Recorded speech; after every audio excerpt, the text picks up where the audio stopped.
Bonjour et bienvenue sur Blogy. Aujourd'hui on va parler d'une pochette, une pochette de chez Norev, donc des produits qui sont pas donnés mais qui sont très très bien finis. On va regarder tout de suite les deux modèles que la marque m'a envoyés.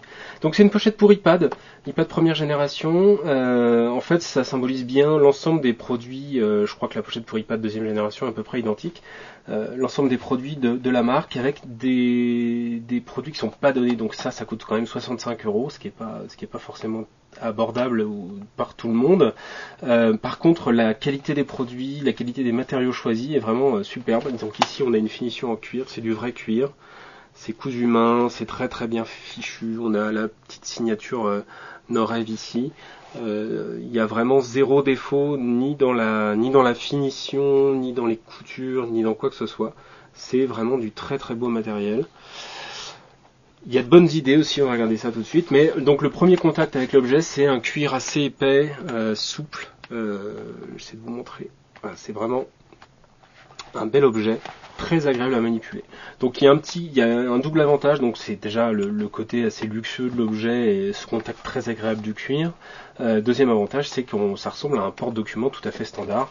Quand on a ça sous les yeux, on se dit pas que on a forcément un iPad dedans, donc ça évite bien des convoitises. Parmi les choses intéressantes, donc il y a plusieurs détails. D'abord, on a ceci qui est en fait le fermoir Norev, donc qui est aimanté et qui vient se repositionner quasiment tout seul, ce qui est plutôt pas mal. Donc quand c'est fermé, c'est vraiment bien fermé, ça s'ouvre tout seul. Donc c'est plutôt bien trouvé. Ensuite, on a ceci qui est en fait une partie, alors ici c'est finition cuir, mais en dessous c'est de l'ABS, c'est juste une toute petite feuille de cuir qui vient d'être posée dessus. En dessous c'est de l'ABS, du plastique très rigide, on va regarder sur l'autre modèle. Et ce plastique très rigide, vous le voyez, on voit un dessin ici en relief, c'est une partie de plastique qui est coincée entre cette finition cuir logotée en Norev et la croûte de cuir de l'autre côté. Et cette partie plastique est très très rigide, elle vient complètement enfermer la tablette et la protéger. Donc c'est vraiment très très très solide, faut le vouloir pour le plier. Et comme vous le voyez ici, la tablette est comme enfermée dans des rails à l'intérieur de cette partie en ABS. C'est-à-dire qu'il faut vraiment la faire glisser dedans pour la fixer. On ne peut pas la poser comme ceci, il faut vraiment la faire glisser pour la bloquer dedans. Alors ça n'empêche pas d'accéder à tout, on peut la recharger, l'enceinte est libérée, les boutons sur le côté, le bouton d'allumage ainsi que le jack, tout est accessible parfaitement. Par contre toutes les parties qui n'ont pas besoin d'être accessibles sont vraiment bien protégées par la tablette et une fois qu'elle est refermée, ça donne quelque chose de très discret. Donc quand on regarde vraiment la tranche, on se doute que c'est pas un porte-document, mais a priori vous traversez une réunion ou un endroit avec ce type d'objet dans la main, on va pas forcément se dire qu'on a une tablette à 500 € dans la main. Donc ça c'est plutôt une bonne idée.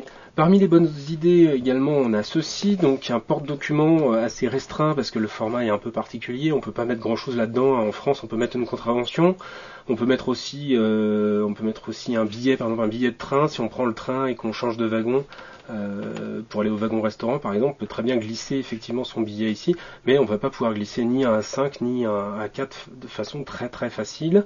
Et ici donc des porte-cartes de visite, encore une fois, avec une vocation un petit peu pro. On peut glisser carte de visite qu'on vous a donnée ou la sienne pour pouvoir les distribuer.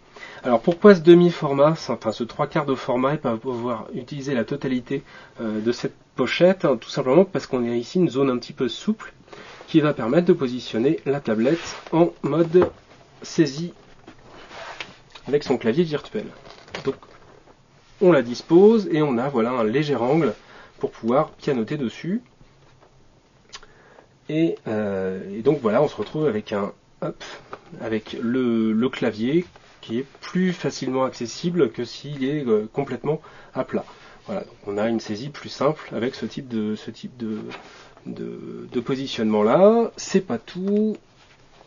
On a également ici sur la partie arrière deux petits boutons très solides.